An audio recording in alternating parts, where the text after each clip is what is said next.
को लेकर उसके ऊपर जो धूल जम गई, उसके ऊपर जो राख जम गई, उसके ऊपर जो भस्म आकर के हम लोग बैठे हैं, उसको हटाकर अंदर के प्रकाश को, अंदर के शौर्य को और अंदर के पराक्रम को जगाने का वक्त आ गया है। उसी को याद करने का क्षण, उसी को याद करने का संकल्प ये दीप यज्ञ हमको प्रदान करता है। इस चित्त शांत मन के साथ उस शक्ति के हैं माँ गायत्री का पावन मंत्र साथ साथ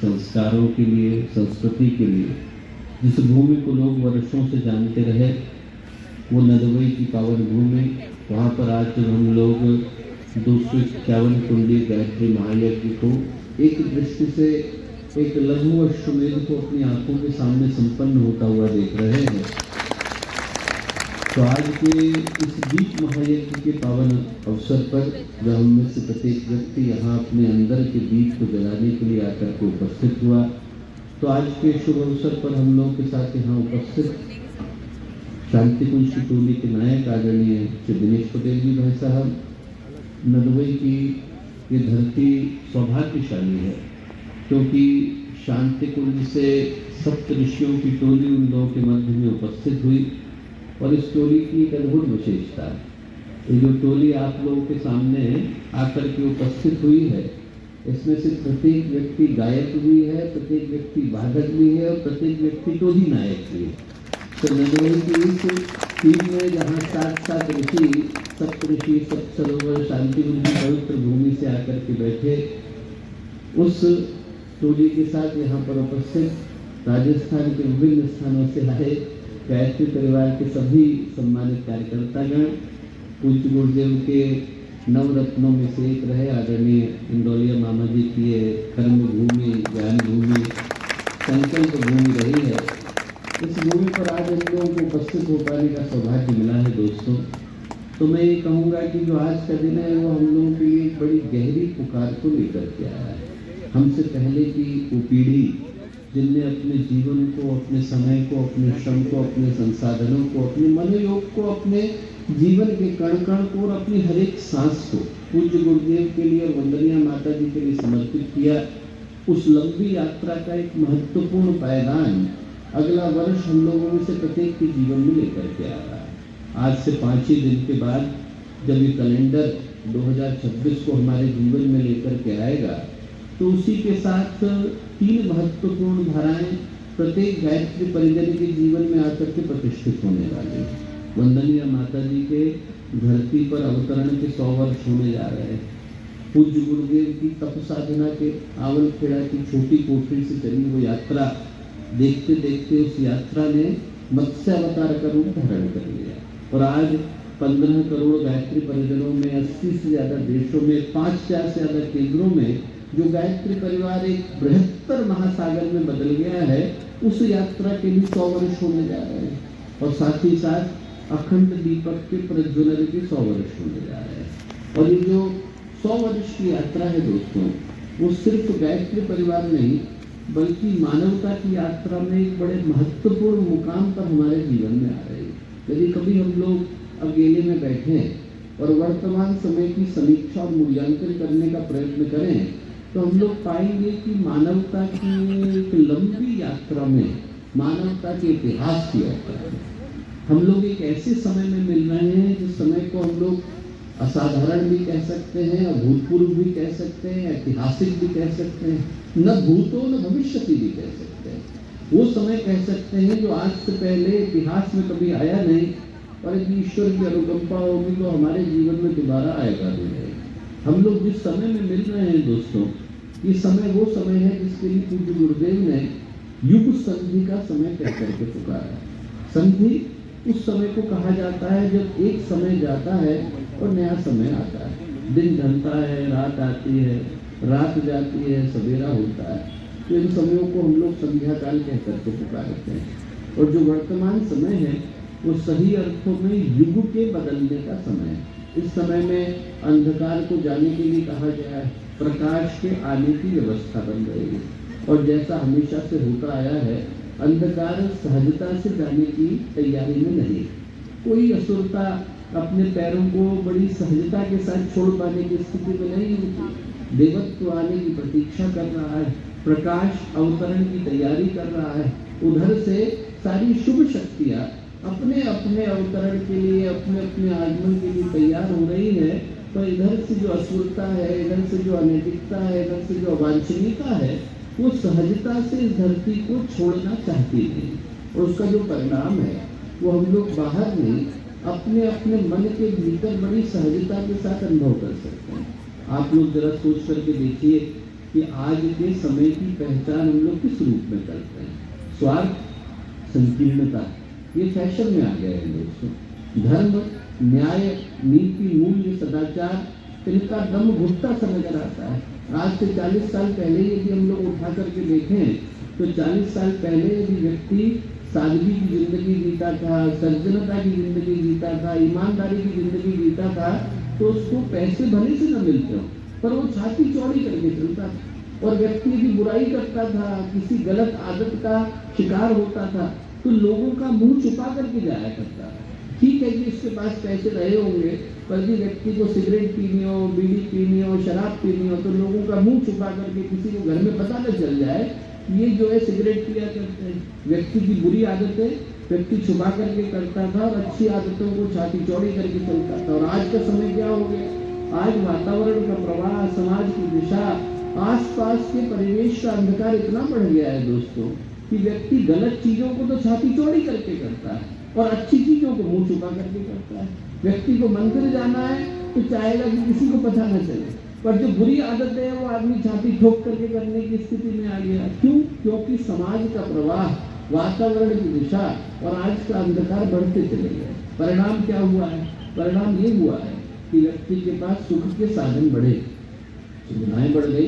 पहले की तुलना में व्यक्ति के पास ज्यादा सुविधाएं, पर क्या ये सत्य नहीं कि जितने अनुपात में बाहर के साधन बढ़े हैं उतने ही अनुपात में व्यक्ति का चरित्र गिरा, उतने ही अनुपात में व्यक्ति का व्यक्तित्व घटित हुआ, उतने ही अनुपात में व्यक्ति के परस्पर के स्नेह, सहयोग, विश्वास का स्थान शब्द ने और कठोरता ने ले लिया। आदमी एक दूसरे को ढूंढे तो अच्छा इंसान उसको मिलता नहीं।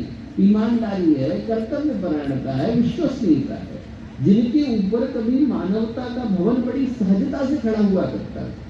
व्यक्ति एक व्यक्ति के ऊपर विश्वास करके अपनी पूरी जिंदगी गुजार देता है।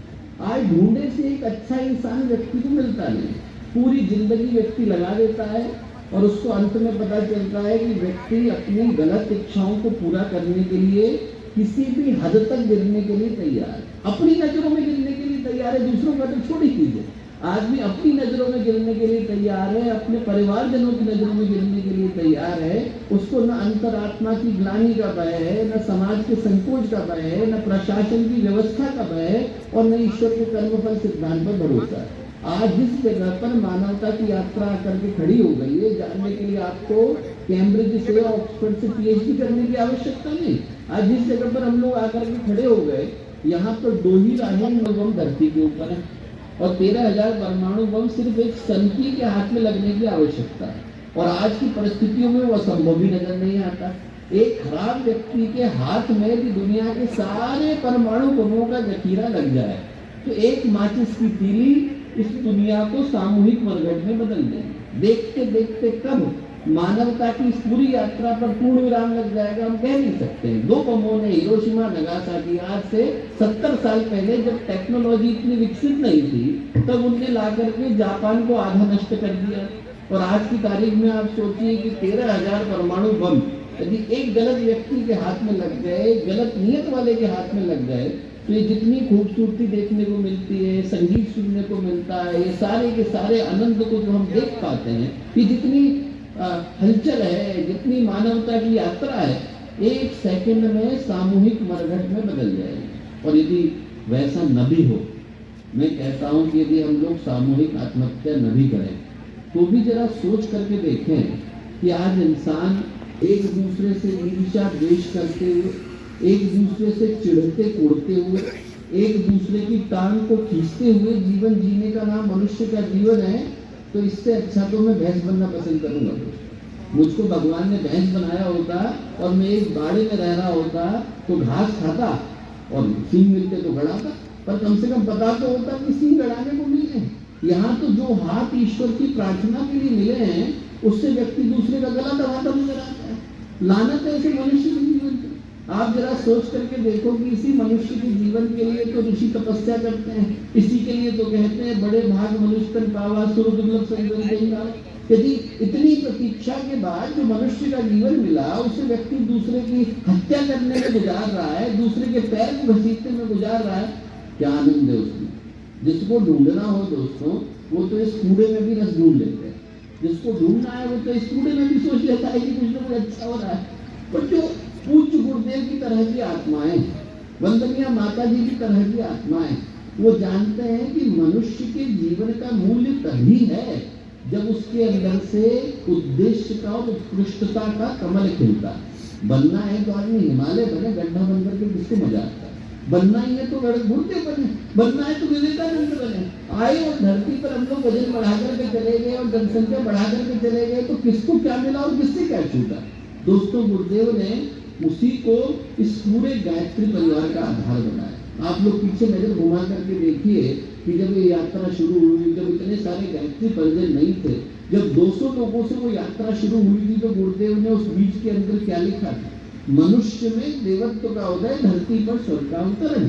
और गुरुदेव ने कहा बाकियों को तो पूछने की आवश्यकता नहीं, मैं अकेला ही चल रहा हूँ। मैं अकेले ही चला था, जान गए मंदिर बगैर, लोग साथ आते गए, घरवा बनता गया। चले देखते देखते पीछे लोग लगते चले गए। आज 15 करोड़ लोगों का गायत्री परिवार खड़ा हो गया। पर यात्रा कितनी भी बड़ी और लोग कितने भी साथ चल रहे हो, गायत्री परिवार का उद्देश्य कभी भूलने की आवश्यकता नहीं। जो उद्देश्य था वो बिल्कुल सीधा सरल। यदि कोई आगे निकलता दिखता है चला आ रहा है, और उसमें ये भूल जाता है कि एक तो हमसे ज्यादा किसी न किसी के पास कभी न, ऐसा संभव नहीं कि मुझसे ज्यादा किसी के पास न हो। पुराणों में कहानी आती है और बड़ी प्यारी आती है। एक बार देवराज इंद्र ने, उनके मन में बड़ा अहंकार हो गया। उनको लगा कि मैंने जो अभी सोने का महल बनाया है, इससे सुंदर महल तो हो ही नहीं सकता। देवर्षि नारद से उन्होंने कहा कि देखिए आप आकर के मैंने इतना सुंदर स्वर्ण महल बनाया है। तो देवर्षि नारद को हंसी आई, उनको लगा कि इनको अहंकार हो गया है। उन्होंने कहा ऐसा है इंद्र, मैं तो अभी से इसी मनवंतर से देवर्षि बना हूँ, पर हम लोगों के जो सबसे बड़े पितामह है उनका नाम है लोमश। तो जब आप पुराणों में पढ़ें तो पुराणों में लोमश ऋषि का उल्लेख आता है, और लोम जो शब्द है उससे लोमश बने। कहानी क्या थी?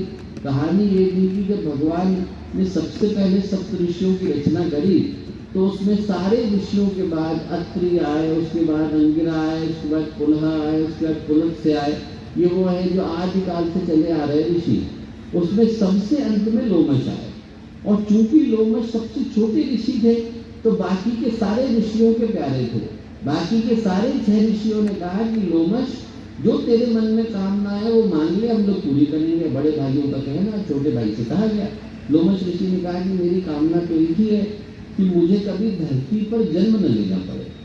तो भगवान बोले कि अब ऐसी इच्छा तो किसी की पूरी नहीं की जा सकती। जो भी प्रकृति के अंदर आया उसको एक न एक दिन तो जन्म लेने के लिए बाध्य होना पड़ेगा। बोले पर मैं ऐसी कंडीशन रख देता हूँ कि तेरा भी जब भी जन्म होगा तो बहुत कठिनाई के साथ होगा। तो क्या कंडीशन रखी? भगवान ने कहा कि ऐसा है कि एक ब्रह्मा जी का जब एक युग समाप्त हो जाएगा, ब्रह्मा जी के एक दिन में एक युग होता है, और उसके बाद जब 71 चतुर्युगी हो जाती हैं तो पूरा प्रलय हो जाती है। तो जब एक ब्रह्मा जी का समय हो जाएगा तो तेरा एक लोम गिर जाएगा। एक ब्रह्मा जी का काल पूरा हो जाता है तो एक लोम गिर जाता है, शरीर का एक बाल गिर जाता है। बोले अभी तक 250 बाल गिरे और 250 ब्रह्मा के अंदर हर एक में 2500 इंद्र। तो कुछ 24,000 25,000 इंद्र आकर के चले गए। तो बोले उनका नाम याद नहीं रहता, आते हैं इंद्र और चले जाते हैं। इंद्र को बड़ा आश्चर्य हुआ, इंद्र को लगा कि साहब इतने बड़े व्यक्ति जिनने अपने सामने 25,000 इंद्रों को बनते और बिगड़ते देख लिया, वो एक छोटे से पर्वत पर, किष्किंधा के पर्वत पर ध्यान मग्न होकर के बैठे हैं, अपने लिए कोई रहने की झोपड़ी भी नहीं बनाई। तो उनने लोमश ऋषि से कहा कि साहब आपने इतनी सारे लोगों को आते, इतने सारे लोगों को जाते देख लिया और आपने अपने रहने के लिए कोई निवास स्थान नहीं बनाया। तो लोमश ऋषि बोले कि ऐसा है इंद्र, हिमालय को बनते और समुद्र को सूखते देख लेते हो तो तुम्हें पता चल जाता है कि यहाँ कुछ पानी योग्य और छोड़ने योग्य है ही नहीं। यहाँ पर इंसान के सिर शुरू करनी चाहते हैं।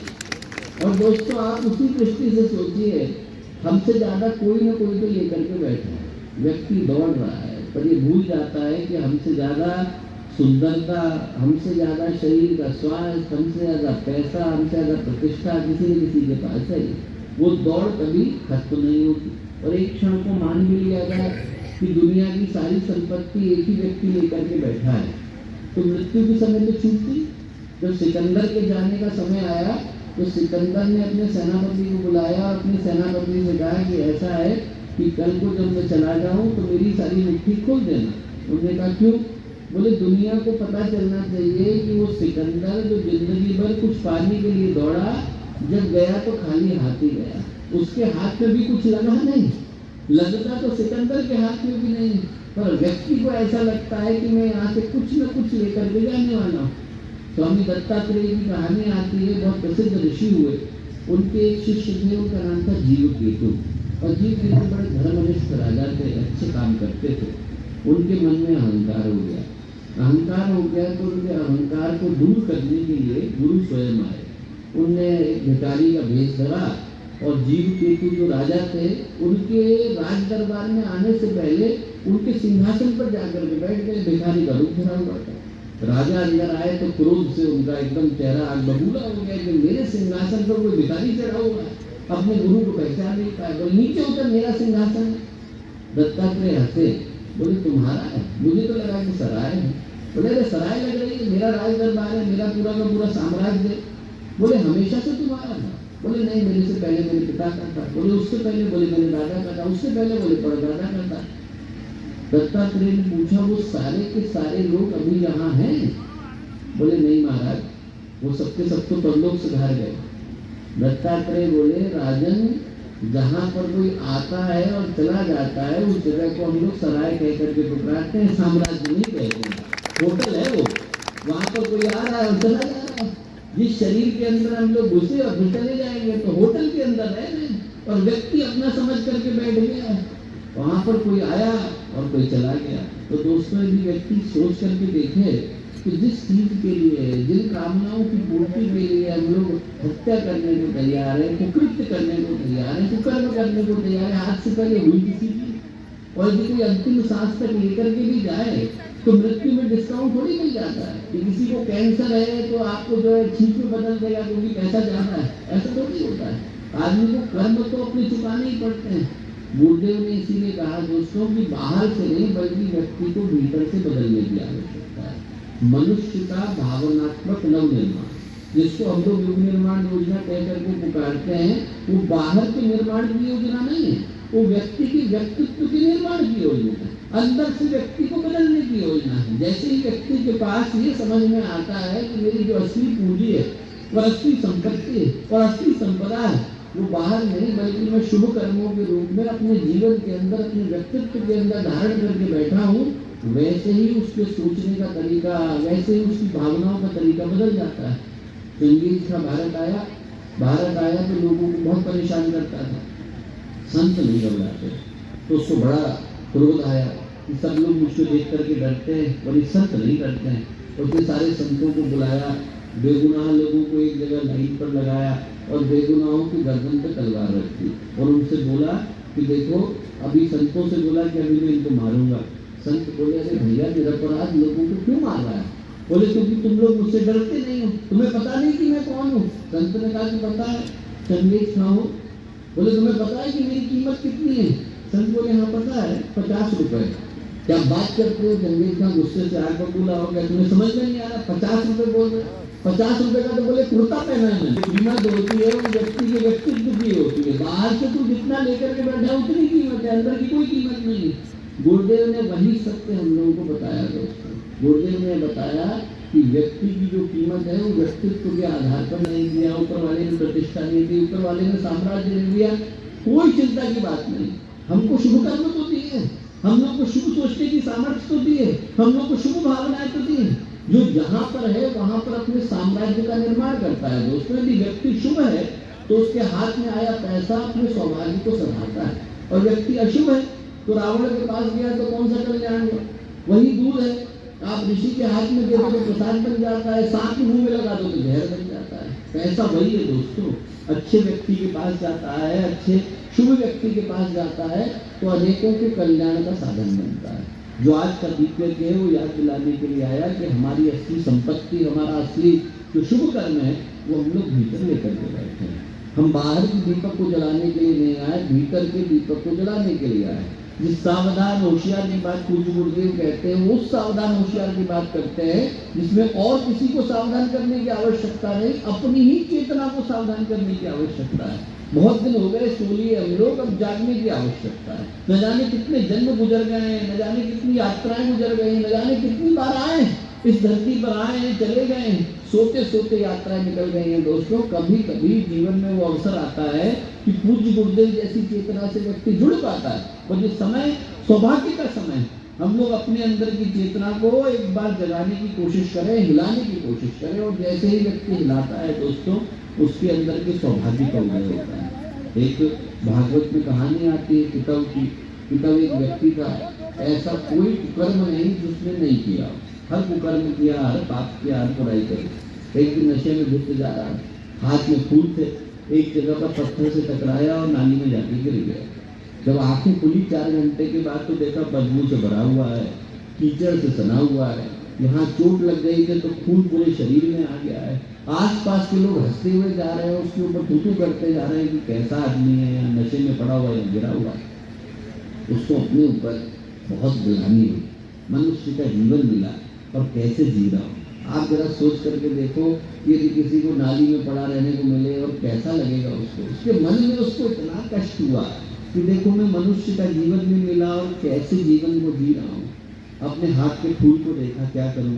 भगवान शिव का मंदिर था, वहां जाकर के चढ़ाया और भगवान से प्रार्थना करी। क्या प्रार्थना करी? भगवान आपने मनुष्य का जीवन दिया, पर जीवन जीने की तमीज नहीं है, समझ नहीं। अगली बार आप मनुष्य का जीवन देना तो थोड़ी समझ भी देना कि जीवन कैसे जीना चाहिए। बस ये प्रार्थना करनी थी कि शरीर छूट गया, ऊपर पहुंचा। चित्रगुप्त ने उसके कर्मों का बही खाता निकाला और उससे बोले कि भैया तूने तो बड़े पाप किए, क्या मिलेगा? उसने पूछा। बोले इतने पाप किए हैं कि 2000 वर्ष का नरक मिलेगा। आज तक किसी को मिला नहीं, 2000 वर्ष तक नरक में ही रहना पड़ेगा। तो उसने कहा अच्छा, कुछ अच्छा किया है? बोले एक काम अच्छा किया, जब तू निर्मल हृदय से भगवान के सामने खड़ा था तो तेरी जो पुकार थी वो सच्ची थी, मन से निकली। उसके बदले में क्या मिलेगा? बोले जितनी देर के लिए स्वर्ग का सिंहासन तुझे मिलेगा, जितनी देर के लिए पलक झपकती है। पलक झपकने में सेकंड का 10वां हिस्सा लगता है। इतना को जिसको हम निमिष कह करके पुकारते हैं, वो निमिष भर के लिए स्वर्ग का सिंहासन तुझे मिलेगा। उसने कहा अच्छा ठीक, क्या पहले लोग? चित्रगुप्त ने पूछा। उसने कहा स्वर्ग ही पहले ले लेता हूँ, 2000 वर्ष का तो नरक भुगतना है। अब जैसे ही वो स्वर्ग के सिंहासन पर बैठा, उसके मन में एक विचार आया, और वो विचार मैं कहूँगा कि हम में से हर व्यक्ति अपने हृदय में अभी सोच करके देखे। एक शुभ कर्म किया उसने सोचा, तो एक शुभ कर्म का परिणाम यह है कि मैं क्षण के 100वें हिस्से के लिए सही पर स्वर्ग के सिंहासन पर बैठा हूँ। यदि मैं एक और शुभ कर्म कर लूँ तो क्या दिक्कत है? ऐसे सोच करके देखे कि हमारा कोई शुभ कर्म होगा तो आज यज्ञ की भूमि पर आकर के बैठे, एक और कर ले तो क्या दिक्कत? आज कोई ना कोई शुभ कर्म था जो गुरुदेव के पास लेकर के आया, कोई ना कोई शुभ कर्म था जो यज्ञ की भूमि पर लाया, कोई ना कोई शुभ कर्म था जो दीपिके में लेकर के आया। वैसे ही उसको लगा कि कोई शुभ कर्म मेरे द्वारा हुआ, अनजाने में हुआ, और उसके बदले में परिणाम ये मिला कि मैं स्वर्ग के सिंहासन का अधिपति बना, एक और कर लेता हूँ। बस ये सोचना का संकल्प लिया। इस सिंहासन पर बैठने के नाते जो जो चीजें मुझे मिल रही वो सारी की सारी अच्छे लोगों में बांट दी गई। अच्छे लोग मतलब ऋषि। तुरंत वो सारी चीजें ऋषियों में बढ़ गई। वशिष्ठ ऋषि को कामधेनु गाय चली गई, उच्चेश्वरा घोड़ा अगस्त ऋषि को चला गया, चिंतामणि गालव ऋषि को चली गई, सब लोगों में बढ़ गई।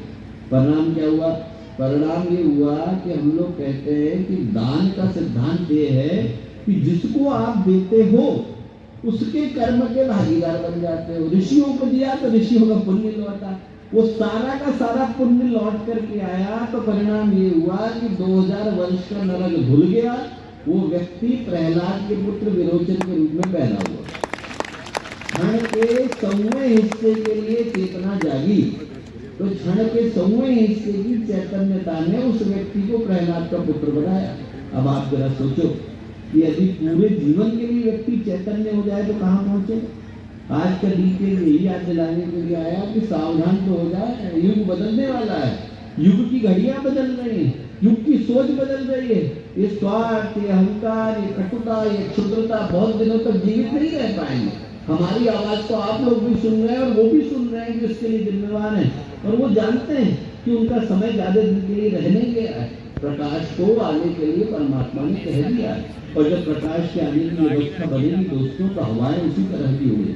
व्यक्ति को अपनी सोच बदलनी पड़ेगी, कर्म बदलने पड़ेंगे, सोचने का तरीका बदलना पड़ेगा, जीने का तरीका बदलना पड़ेगा। ये समय सावधान होने का है, और जो सावधान होगा वो नए युग के निर्माण में अपनी ईंट किसी न किसी रूप में लगा पाएगा। और मैं यही प्रार्थना करूंगा कि जो सबसे ज्यादा ईंटें हों और सबसे बढ़िया ईंटें हों और सबसे पहली ईंट हो, वो नदवई की भूमि से ही लगे। यहाँ से वो ईंट लगे जिसके माध्यम से नवयुग की इमारत खड़ी हो पाती है। वो आपकी चेतना के माध्यम से लगे, आप लोगों के अंदर के दीपक के प्रज्वलन के माध्यम से लगे, आपकी चेतना के प्रकाश के माध्यम से लगे। ऐसी प्रार्थना मैं पूज्य गुरुदेव और वंदनीय माता जी से करता हूँ। इतने देर तक आपने इन बातों को इतने धैर्य के साथ सुना, उसके लिए पुनः सभी को हृदय से नमन, अभिवादन, अभिनंदन, शुभेच्छाएं और मंगल कामना। दीपक जलाओ तो उदित होगा नया दिन मान, जागृत गान गाओ तो दीपक जलाने प्यार बढ़ाने, दीपक जलाने प्यार बढ़ाने, दीपक जलाने प्यार बढ़ाने, दीपक जलाने प्यार बढ़ाने। दीप यज्ञ का पर्व आया है, बोलो दीप यज्ञ का पर्व आया है। आओ जीवन को धन्य बना लो रे, आओ जीवन को धन्य बना लो रे, आओ सुख सौभाग्य जगा लो रे, आओ सुख सौभाग्य जगा लो रे।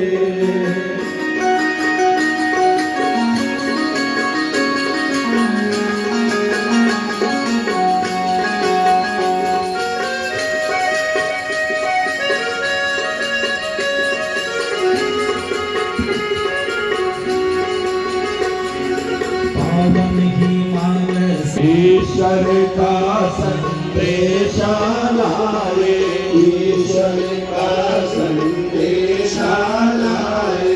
अनुदान अनमोल पारे, अनुदान अनमोल पालो रे, आओ जीवन को धन्य बना लो रे, सुख सौभाग्य जगा लो रे। तो खड़े हो बैठे,